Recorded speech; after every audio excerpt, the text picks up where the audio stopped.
and welcome to the Daft Souls podcast. This week is a special week in the fact that I'm joined by Mr. Quintin Smith. Hello! Are you calling me special? That's not what's special. I thought you were going to say it's special because we're reporting live from Los Angeles. We are indeed. For the E3 Daft Souls special. We're not. We're in South London. And all the happier for it. It means I can eat salads and meals which don't largely contain meat. The full extent of my discomfort has been staying up till 2 a.m. to watch the Sony presser, which is weird because I do that every year now. You're always up at 2 a.m. to watch Sony, and then that gives all of their presentations this air of kind of a dream, which was extra weird because of course Media Molecule announced Dreams, and you're watching it and it's kind of soporific and you're half full asleep. And I mean, also when I woke up the next morning, because I went to bed about 11 because I am a snoozy bastard, I felt like it was still a dream anyway because it's been such a weird year. It's been so strange. I mean, on the whole, really nice though. Yeah, the lovely. whole after Gamergate, obviously, just let's get the boring stuff out of the way first because inclusivity,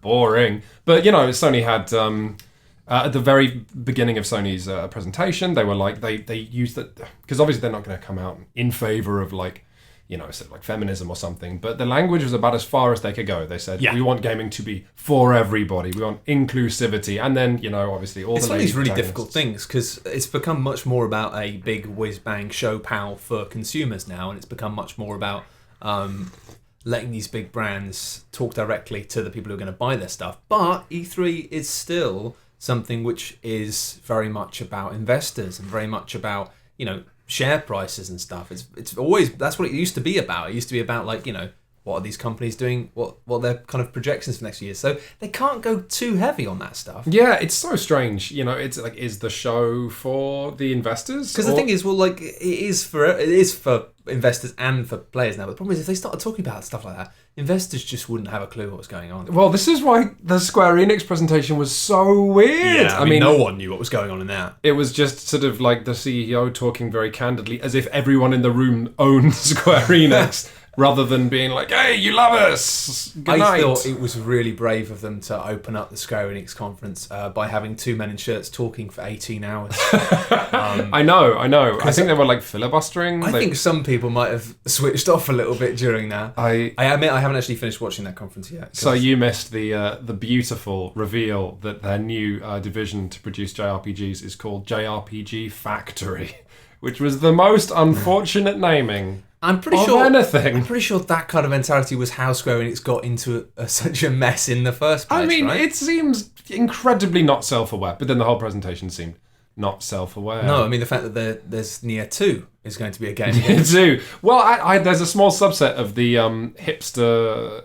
I don't even believe in hipster as a word in general, but there's hipster people. I thought, yeah. Some games critics who I follow were very excited about Nier 2. Absolutely. And I think it was quite telling, though, that the entire internet, when a man came out dressed like what appeared to be a man with a moon face, nobody knew what was going on, and that's because apparently that's a character from Nier, which nobody has played. He just came out looking like a murderer from Hotline Miami, and you don't know why. I kind of thought it was like similar thing of sometimes if people aren't sure about projects, they don't want their name on it, but he'd taken that to a brand new level. Like, I'm really not sure about this yet, so no one's seeing my face. That's pretty good. Oh God, where do we even start? Well, I mean, it's a difficult one. You know what? I do have something I want to start describing initially, because I think if you asked a lot of people online, and I sound like one of the dudes at the IGN desk going, well, that was a strong showing from Micro. But they do tend to do that a lot. They do. They just throw up on each other. What's going on? That's actually honestly what I hear sometimes when I see people behind a desk discussing games companies, as if this is the weird thing, because they discuss it like they discuss it as fans and for fans, but acting as if they're business analysts, which is a really weird combination for me. It is a strange, because often the thing with this kind of enthusiastic press angle is that the only real connection that they have with the business side of things is often due to sponsorship. So it's kind of a very strange situation.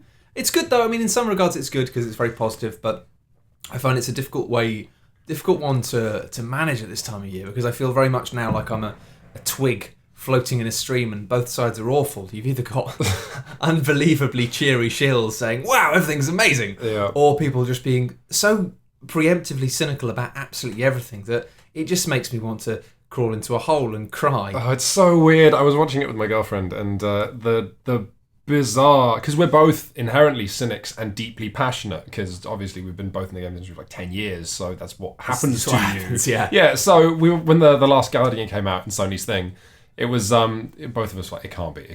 Oh my god, it is. And then also immediately switched into, oh, this isn't going to be very good, but it is coming out. But but he left. It's going to be bad. It's never going to come out. It won't come out. It won't. I hope it comes out. And you're just weird. torn, and you don't want to be on either side. No, and I think the thing I noticed particularly about this year that made it very hard to maintain any sense of sanity was the fact that, and this isn't a new thing, but for this year, it's for us.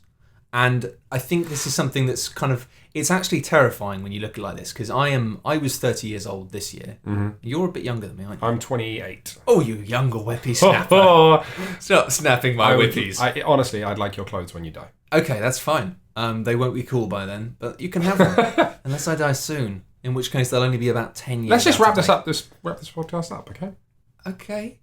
No, but the problem is, right, there's a very cynical marketing technique, which is, I've been going on for a long, long time. It's this thing of kids like things, and then when those kids are 30, you bring all of those things back, and they buy them again more, and they try and get their kids to like them. And there's a degree of success in getting their kids to like them, and then the cycle sort of continues. But more than ever, I kind of feel like I always come into E3 looking at it going, well, you know, it is exciting to see what's coming on, and it's exciting to have this barrage of new things that are going to be happening. And I do like that. But it's important to also remember that it is a marketing exercise, and often you have to temper this because you know that many things you're getting excited about now, in 8 months' time, reality will roll around and they won't be nearly as exciting as they originally looked. I want to discuss this magic trick you're describing. But this magic trick is mental because nostalgia has squarely aimed itself at my head and many other heads. Oh, me too. No, this is exactly it. I want to discuss the magic trick, even though it works on us. I want to try and you see a magician pull a card out of his anus and it's like, well, how did he do that? I'm still taken in, but I want to know why. And so Sony being the obvious place to start, because the big things they announced, and this was a big difference from Microsoft, the things that made everyone go, oh, well, Sony won E3.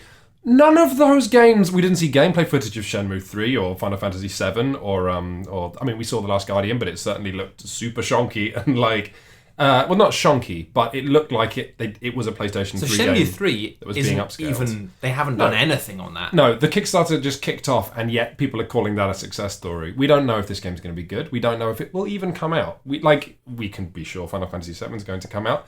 Are you really going to replay Final Fantasy VII, when you get to Fort Condor and stuff? That's what I'm trying to think about, because the problem with Final Fantasy VII is whenever these things have happened, because for years we've had people faking it, or no, we haven't had people faking it actually. We've had Square Enix, for no apparent reason, going, oh, look, we've made Midgar in modern technology. Are we making the game? No, we just want to do that because we know you love that Midgar bit. Yeah. Or people always forget, Final Fantasy VII is a very long game, and the Midgar bit, the big dark, industrial, gritty, that's just a tiny bit of it. Before long, you're in fucking Spain. It is interesting, isn't it? And then again, look at the Final Fantasy VII trailer. They chose to announce this year's Final Fantasy VII trailer, the one that just came out. They announced with all scenes from the opening 2 hours of Final Fantasy VII, which made such an impact on us, all of us, well, those of us who played at the time. Are we going to buy this? Are we really going to play it for 80 hours? Are we going to take on the Emerald Weapon again? Think about the visuals and the way that the broad strokes of the way the game looked got away with so much. For example, Red 13, the dog that you find. You kind of imagine him being kind of a ferocious red dog. Oh, he's nasty. But then you go and meet his dad, who's a bloody man with a beard floating with a marble up his bum, who lives in an observatory. Yeah. And suddenly your image of Red 13 changes a bit, and you kind of imagine him being slightly more of a cartoony dog because he comes from this weird cartoony canyon land. How are they going to do this? It's such and I love it, but it's such a weird and disjointed game. The girl you fancy dies and then you go snowboarding. It's bonkers. I mean, also, let's look at the JRPGs that have come out recently and point out that all of them, from Ni no Kuni to, I don't know, Final Fantasy 12, was that the MMOE one? Or 11 maybe? These are all games that have done anything they can. Oh, Bravely Default lets you fast forward through combat. Yeah. Final Fantasy 7 Remake probably won't do that. Are we going to be able to put up with the random battles? Probably not. Who knows? I mean, hopefully they'll do a speed up thing. I mean, this is taking us away from even the original thing. The original, what we're discussing here isn't whether the FF7 remake is going to be good. It's that Sony managed to, quote, win E3 by making loose promises about games that don't exist yet. But even then, you look at Microsoft's conference and it isn't that dissimilar. You've got a massive cheer for backwards compatibility, which frankly is something like the fact they didn't put that in the first place was just stupid. Like that's one of the few things that Microsoft did with the Xbox One. I was like, what have you done? Like everyone's got a massive collection of XBLA games. The fact they just stopped XBLA, that was bonkers. So anyway, yeah, they fixed that. That's great. But then even so, they're still riding on the coattails of Halo, Gears of War. Like it's not like straight up remakes, but it's still very much like nostalgia. But this is the depressing thing that you and I can see, and we want new IPs, we want new ideas, but it's just not happening. When the cheers from E3 go to the biggest things that we've already played. I think the thing is though that the only difference between the Microsoft conference and the Sony conference is slightly different loops, right? I think that Sony's marketing has been completely for people who bought the PS1 and people who bought the PS2, right? Mm-hmm. PS3 for them is just a mistake. They're just writing it off, forget about it, whatever. So that's us, that's our generation. And they have doubled down on 30-somethings, whereas the Xbox brand really came to life with the Xbox 360, with Gears of War and with Halo. That is true, which is why I was impressed that... Well, a couple of things that Sony managed to just sort of nick out from under the 360. The Sony generation was the one that they'd clearly played to have an exclusive of Call of Duty in their presentation. Also, no one seems to be making a big deal out of this, but Street Fighter V was announced as a PC, PS4 exclusive. I mean, those are two coups that I wasn't expecting. No. Oh God, I sound like a dude behind a desk with a tie and like a blazer over a t-shirt. No, that's true, Sandy. I wasn't expecting that coup either. Oh shit, me. Okay, no. Let's talk about. Can we talk about Yanni? I want you to talk about the thing you were telling me before the podcast. All right, Yanni's fascinating, right? Well, it's just the thing of developers actually talking about feelings and or death. Well, that's the same thing that comes back to earlier with the whole thing about it being a show for investors, and they need to kind of get on side with that. But I think what they've realised in the past few years is that actually these little emotional games that actually have a point, they can do really well. Mm-hmm. And it isn't just like, big beefy gunman. There's value to these that is beyond artistic value. They actually can commercially do really well as well. So what was lovely is the fact that when we had this incredibly sincere shaking man coming out talking about how he made this yarn toy and played with it in the woods with his family, it was like, what the fuck is going on? In the best possible way. The fact that this was an Xbox conference, it's like... Or was it EA? No, it was EA, I think. It was EA. Even more like it's like completely moving away from EA's brand of just like explosions and fist bumps and sharp suits to suddenly having a very unsure man. That makes me so happy about the games industry that in Sony's presser you've got Steve Gaynor from the Fulbright company. Coming on to show Tacoma, like the sequel to Gone Home. Well, I think that was in the Xbox conference actually. But was it? Yeah, I think you're right. But yeah, it's spiritual sequel to Gone Home. On stage at E3, which is like, yes, thank God, huge. The games industry moving in very slowly. This oil tanker is rotating to face a more accessible direction. Because you know what, we can have Call of Duty, we can have Street Fighter, you can have both, and you can also have Tacoma looking rad as hell. Holy shit, the bit where he inputs a password by sign language. Yeah. She rather, but yeah, that made me excited. It's looking very cool. But yeah, no, the Yanni thing was amazing because you see that a lot in the Nintendo presentations a lot at the moment, especially that it seems to be a much more Japanese development thing, and maybe because a lot of the classic Japanese IPs, which don't change very much or move very much over time, were originally made by just a handful of people. So you can just have one old Japanese dude talking about, you can have Shigeru talking about, I've lived next to a fox statue and I love the fox. And that was my favourite bit. Precisely, but I love that stuff because it's really touching. The description of how it's not just that it's there's a fox in it because the fox is the mythical creature that lives in the shrine, but also that the arcs and the things you're constantly flying through in Star Fox are the gates that you get in Japanese temples. That was just like mind blown. Yeah, it's lovely, and I really like the fact that they actually make the time to have their leads and stuff telling these little human stories where it's not news. And actually I found it one of the saddest things for me of E3 this year was looking at the YouTube video of Nintendo's big and like kind of press thing this year and seeing like the unbelievable tsunami of negativity about it, and everyone's saying this was shit, this was awful. And I was like, it was really nice. And yeah, all right, they don't have much on the horizon coming out next, but that's because they're clearly focusing on the next thing, which is the only bloody thing they can do. Did you see the petition that had been put together for people wanting to? I haven't, but let me guess what they want. Okay, go on. Do they want Nintendo to miraculously scrap all of the Animal Crossing games and make a new Zelda now? No, it's close. They want Nintendo to shit-can the new Metroid, which has the cartoony, I forget what it's called. There's a Metroid game in development, and then Nintendo says, "Oh, Metroid," and then it was a Metroid game clearly aimed at kids with a... That's another loop. And I think the thing about E3 now is the more E3s that happen, I just see the patterns. I'm becoming like Donkey from... Donkey? A donkey from... Not Winnie the Pooh. Kong? I don't... From Animal Farm. Yeah, just the whole, like... I don't know. Yeah. The fact that it's like... I remember thinking... Every time I see this, I just go, yeah, I was a kid who got annoyed about how Nintendo was too childish, but then not realising that the reason I loved Nintendo was because I was a child. And then I became an adult, and now I look at Nintendo and it's still childish, but now I embrace that. Yeah. Rather than being like, oh, why won't they make a serious Zelda game or a serious Metroid? And it is just an age thing, and it's funny that all these kids getting angry about the childlike Metroid game now, which just looks like a bit of silly throwaway fun. I've got no problem with it. Yeah, I'm not shouting on a plinth about, is it canon? Is this canon? Am I seriously expanding? It's just a fun spin-off. They're allowed. But these guys will grow up, and in 10 years' time, they'll be looking at it and they'll be like, oh, guys, it's fine. Everything's fine. I mean, yeah. I tell you what, though. The people who don't give a presentation, or the people that can't, the platform that can't give a presentation is, like the PC, talking in just Steam, really. I still haven't actually managed to see the PC gaming show. Oh, neither have I. Because that went out at 2 a.m. this morning. Okay, well, I'm guessing that's run by PC Gamer, right? Yes. So, I guess I'm talking more like the equivalent of a Sony or Microsoft for the PC. Yeah, because there's no one vision for the platform. But I tell you what, if it did, I think that might be where the most startling revelations would be. I mean, I guess the PC is doing so well. It's doing so well, and no one really has a good reason to buy a PS4 and Xbox One yet. It's no. Yeah. The PC's stunning, and what we're not seeing, we're seeing Sony and Microsoft talk about, Sony's talking about betas. I still can't pronounce that word.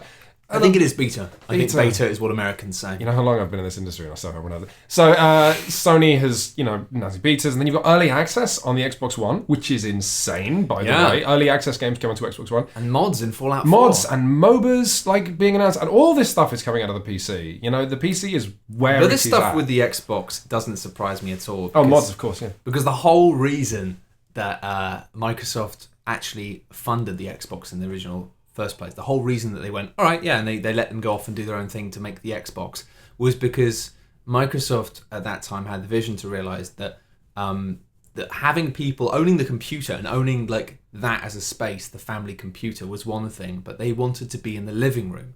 They wanted to move the computer into the living room. Mm-hmm. And that was what the Xbox was. And so to me now, the fact that Xbox One is coming out with all these things where it's increasingly having PC-style features doesn't surprise me at all, because that's been their entire vision for the brand the whole time. I mean, can you imagine, sorry, I'm having trouble pronouncing this because of my pure, aghastness at how the Xbox One would perform if the Steam Box was out, or when it comes out. The Steam Box is all Microsoft needs to get, Windows or Microsoft devices into the living room. Yeah.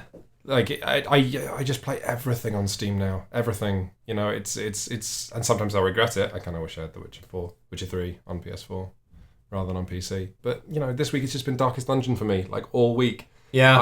I find I just get consoles briefly, get excited, and then just put them down.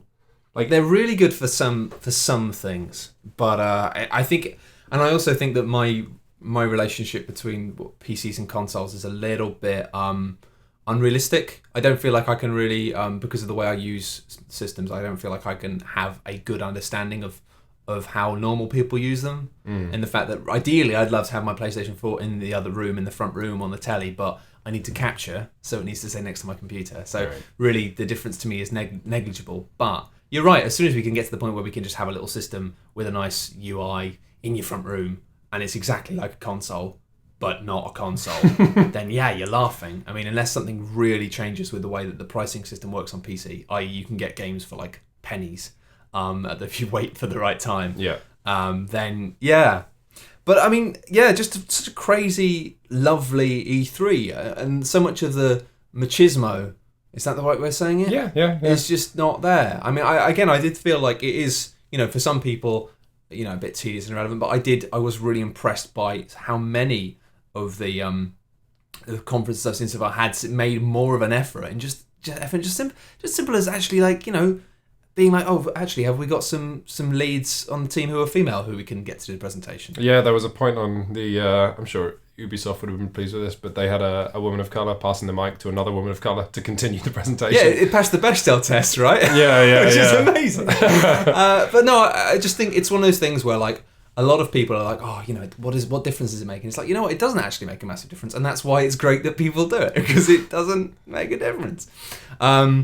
I just feel like, as well, it's really cool to see things actually happening, because I think that last year was such a weird zone for the consoles of being like, oh, well, they're out, but games are a long way off, and they just felt like they were treading water and showing things that were a long way off, and they still are. We just did discuss the first. I mean, I know, but there is a lot of stuff coming out soon as well. A lot of surprises. You got stuff like Fallout 4 out this year. You've got a lot of stuff coming out. Persona this 5 year as well. Final Fantasy 15. Yeah, no, there's better reasons to buy consoles I think now. as well. Oh man, I want to talk about, because I had one idea about Star Wars Battlefront that I do want to discuss with you. So now we enter Quinn's Battlefront section. Quinn's Battlefront section. No, I've continued to do my joke about singing it in the E.T. theme tune. I think I'll just do that for the rest of my life now.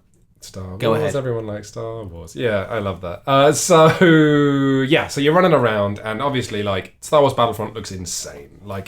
Huge fields, just lovingly created battlefields. If you haven't seen it, you're just a rebel trooper, and you're in an action sequence in Star Wars. It's without a doubt the most stunning piece of marketing material I have seen in years. Yeah. I don't even like Star Wars that Neither much. do I, but seeing TIE fighters soar really low through the atmosphere and stuff, it blew the lid off my tits. I mean, I've never actually successfully enjoyed a Battlefield game.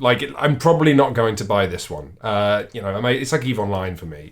Just because the Battlefield games, because of how they're structured, are great fun when you're winning and not so great when you're losing. And that is something that the multiplayer games I choose to spend time with tend to avoid. Like Destiny, for an example. If I'm losing a match of Destiny, I'm still able to... I've never played I've played lots of Battlefield games, but I've never played a Battlefront game. And they are different. And I'm interested to see how. Because it did play and look like Battlefield, but I wonder how much of it will be like Battlefront rather than... I don't know. They are different. Are they? I think they are a bit different. But I'm guessing because it's made by DICE, it will be quite Battlefieldy. Well, we'll see. Anyway, my point is that... I was looking at all this, and the one thing that doesn't look Star Wars enough is all the explosions, all the sparks, lightsabers, right? They look too good. Because it's like, well, we can actually do a laser gun explosion. Let's make a laser gun explosion. I was watching Battlefront and thinking, my God, the only thing missing from this being a good recreation of the films are all the effects looking a bit shit. Yeah. And how good would that be, man? If you shoot a stormtrooper and a tiny little bit of flame appears, those rubbish Star Wars effects and then sparks. If all the smoke clearly looks like dry ice. This is the fidelity barrier we're crossing. I know what you mean, but at the same time, I think as well, Star Wars in particular has been one of those things that's had very much a feature slide over the years in terms of it's been gradually updated. The films have been gradually remastered so many times that you I was watching Return of the Jedi last week, and it took me till I was half through the film to go, oh yeah, this isn't the original. This has got these bits couldn't have been done at that time. But you lose track because you remember it in your head as looking good. And so I think what I liked about that was I kind of go, yeah, this is when you see these things exploding, it looks really good. I mean, in my head, that's how it always looks. Okay, but some stuff actually, you could argue looks maybe better in the 80s. I don't know, an equivalent would be Yoda, right? Or some kind of alien that was clearly had a puppet kind of face. Yeah. Who are the dudes with the huge black eyes that are in the cockpit with Lando Calrissian at the end of the third film? If those facial effects, rather than making let's make an alien, like in the Mass Effect stuff. Mm-hmm. What if it just looked like a rubber mask?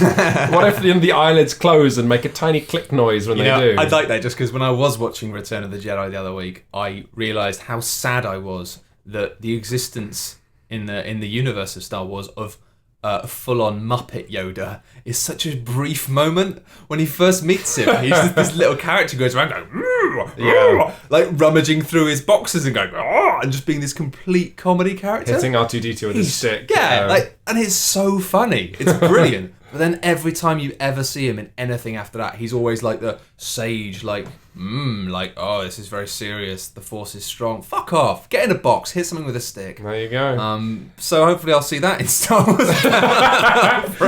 Just be like a tiny puppet walking around annoying people. Well, we've got that in like some Nintendo games, you know, the co-op things where it's like, you play the level, you know, son, and I'll be the little star that flies around you, you know, picking up coins. I can't remember what Mario game that was. When I was watching all a Battlefront game where I can just be a dude with a flute, you know, just running around trying to play the Cantina theme. But the Battlefront thing for me was very much the peak of like that kind of the duality of E3, of me watching it, and just I think the sound design as well, the sounds just and the music. Oh, it's nuts. It was, and DICE is, it was wonderful, beautiful. Just this little sequence, it was so exciting to watch. But then at the same time, I cannot help but ignore the fact that knowing that their track record in recent years, when it comes out, it'll probably have some bollocks microtransactions and pre-order bonuses, and the servers will probably conk out, and they'll probably be full of bugs that will eventually get fixed. But it's like, it's impossible. It's not being like mega cynical. You just look at how they've been in the past few years, and it's like, yeah, it's probably going to have a lot of problems at launch, because they often do. It is crazy the degree to which we want to be marketed to, and that we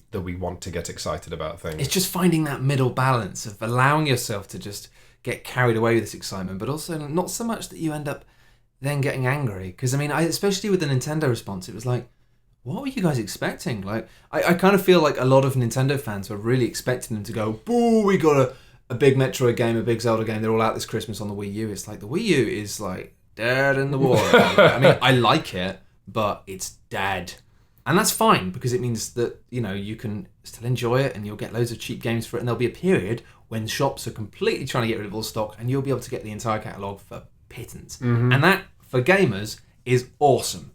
But it is funny how we'll be excited about a Steam sale, but we won't be excited about a console going out of business. I know, right? We can get all the cheap games for it. It's the same thing. I mean, I bought a Wii U this year because at the end of last year, because it's the right time to buy one. Because it will still get cheaper than it is now, but it's on its way out, and that's fine. It was like the Dreamcast. I held the Dreamcast lovingly while it fell into a torpor. Died? What did you? Okay, yeah. Yeah, I knew it was going, but I've got a Dreamcast and about 4 games for about £60 at the time. Rest in peace. Oh god, we've got to talk about. No, I don't know if we have to talk about Shenmue 3 or Shenmue 2. I mean, Shenmue, what the fuck? I don't even know why.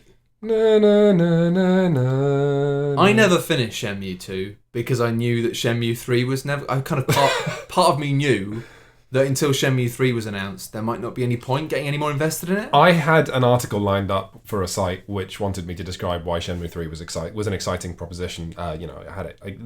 How many years ago was this? Oh no, this was yesterday. Like, all right. So I had it, and then the commission fell through, which is a bummer because I wanted to. Because I got my brain started working. So how do you describe why Shenmue is important? I think the thing I came up with is like, Shenmue is so rare because it's the most beloved game, and the people who love it are also the people that make fun of it. Like, it's, you know, often, you know, for Final Fantasy, you know, you either love it and you're a diehard fan, or, you know, you make fun of it because they are ridiculous games. Shenmue is like, no, the people who adore it and just believe in it and care about Ryu's journey. They're the only people who know about the sailors. About the sailors. They're the people who only know all the stupid jokes and carrying all the books out of the library. But, like, it was, so people talk about, you know, in the 90s when people thought like FMV was the future and movies were the future. If games were like movies, then games would be better. You know, and there was that brief bubble of like, how cinematic can we make our games?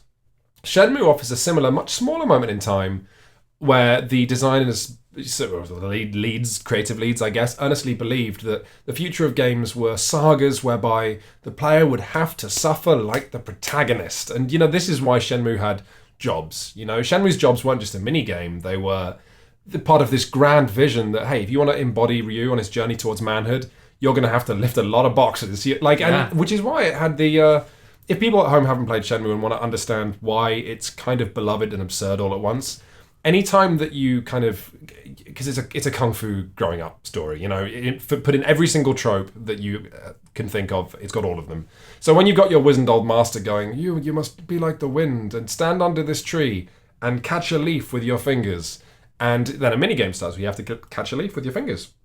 And you'll be sat there trying to catch a leaf in a minigame for ages, for 15, 20 minutes. Yeah, you know, it's and then you know, and that's enough time for the player to go through the thing that the protagonist does, which is frustration and then focus, then frustration, and finally you do it and you've learned something about yourself. Maybe you've learned you're never playing this game again, but I like the fact that you did have to have menial jobs as well. Because when I was playing that after the first time, when I was playing Shenmue, I was probably about 16, 17. So I was just kind of at the point where menial jobs were becoming very much a part of my reality. You had to go and work in a pot wash. You had to go and scrub pots, or you had to go and deliver. Before that, when I was about 13, 14, I had to go and deliver hundreds of papers, and it's really shit jobs. But I liked that was a part of the story. Yeah, that it wasn't like just become a kung fu hero. It was like, get a fucking job. Yeah, it's about growing up. It's about I remember the main job in Shenmue 2 is you work at the docks and you have to pay your rent. And there's no fucking, by the way, penalty for not paying your rent.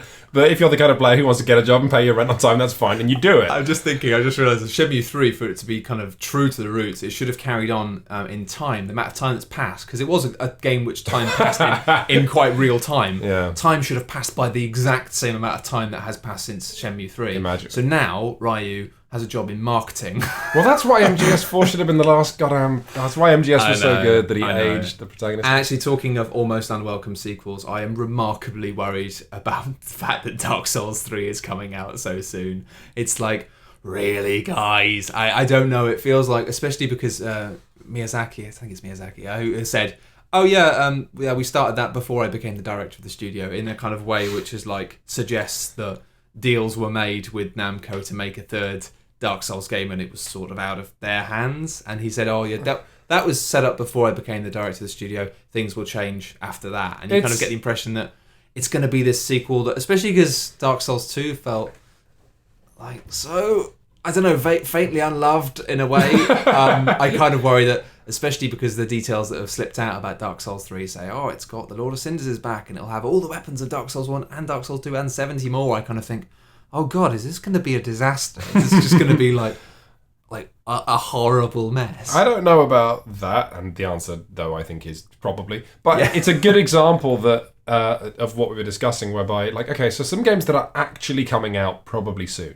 Probably some Bloodborne DLC, I guess. Persona 5, Final Fantasy 15, there is MGS 5, right? Mm-hmm. Games that we know we are going to get to play that are probably pretty good. Yeah. All of that was eschewed from E3 in favour of hypothetical pre-rendered shit that gets us excited, because it could be anything. You can't be disappointed by something that you're not actually shown and exists only in your head. Yeah. Because, watching the Dark Souls 3 trailer, I imagined a Dark Souls 3, it was pretty good. Better than anything they could have showed me. I mean, I spent the whole of that trailer, because I saw it, it was at the Xbox conference, and I spent the whole of my trailer just mumbling to myself, please don't be exclusive, please don't be exclusive. Because I just, if it is out and it is good, I don't have to buy a console for one game. I hate exclusives. It's so dumb. But that's the point, I guess, isn't it?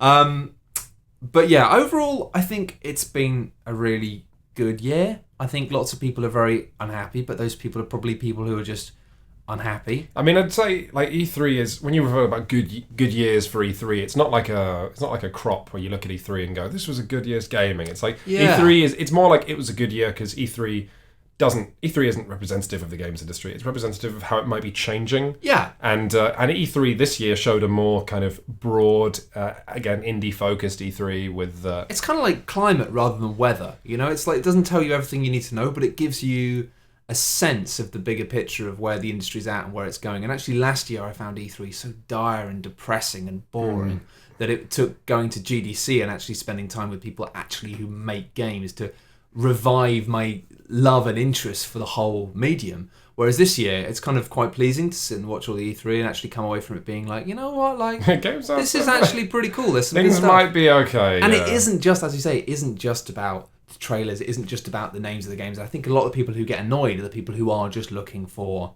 the megatons. They're just looking for this 3, this 2, sequel to this. Whereas actually, for me, I love seeing all this stuff. I love knowing that sequels to games I love are going to come out in the future. But at the same time, I think my favourite moment of this year was the fact that the intro to the Nintendo presentation was all of the chief execs as Muppets. Yeah.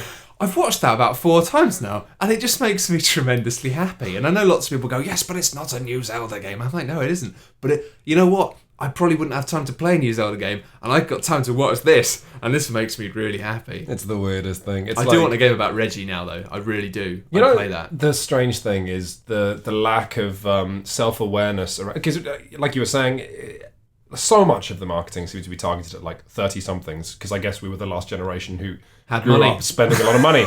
And well, I don't know. I think as I said earlier, I think this is not a new thing. It's just this is the first time that we've noticed it, because it's always I mean, I think if you look back throughout history, this Star Wars was the classic thing that had to come back at exactly the right time when all the people who grew up with the original films when they first. I think this happens all the time. It's a thing that comes from the movie industry. And it's a thing which games are starting to do now, and hasn't happened many times before because games are relatively, in their infancy. But I think it's something that's been borrowed from the film industry. A friend of mine says, who's sort of more like wise than me about culture in general. He says it's not this nostalgia culture thing isn't actually something that's always been around. Supposedly, the kind of inception of nostalgia as we know it today, as this ridiculous force whereby you play something as a kid, then you grow old and you play it again, came around about the same time as the Matrix movies was such a colossal car crash. Whereby the Matrix was a time when you could have this, here's an idea, let's spend loads of money on it, and it's amazing. And everyone was so, both the consumers and the people who spent squadrillions on the sequels to the Matrix films that were then such a big flop, led to like the entire entertainment industry playing it safe. And led to people realizing that they can just market the same stuff again. But that's why I think that when I look at these, a lot of the Microsoft presentation stuff, and it's like another Gears of War game, I think it's just because actually they're just playing nostalgia with a group of people who are about 10 years younger, or maybe even less than that, maybe 5 years younger than we are. Maybe.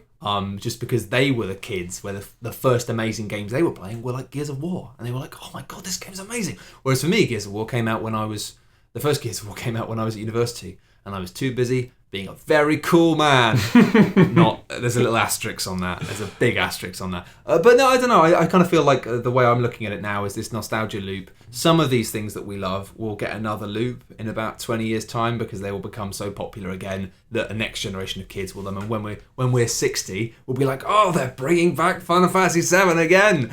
But a lot of it won't. And so I feel like in many ways, this decade, this next 5 to 10 years will be the last time that we will be relevant and within popular culture, and we'll know what's going on with popular culture. That's probably true. Which is true, because it means when we hit 40, after this, because 35, 40 is when you settle down, you start a family. You're no longer an entertainment consumer in the same degree. And so we'll be looking at E3 and being like, they're announcing what? A sequel to what? What even is that? I've never heard of that game. That game must suck. Where's my dinner? Where am I? So thanks very much for joining us on today's episode. And do remember to tune in for episode 1456. When we'll be discussing our irrelevance and why they don't make games that we understand. I'll be bitching about Crocky Docky 4.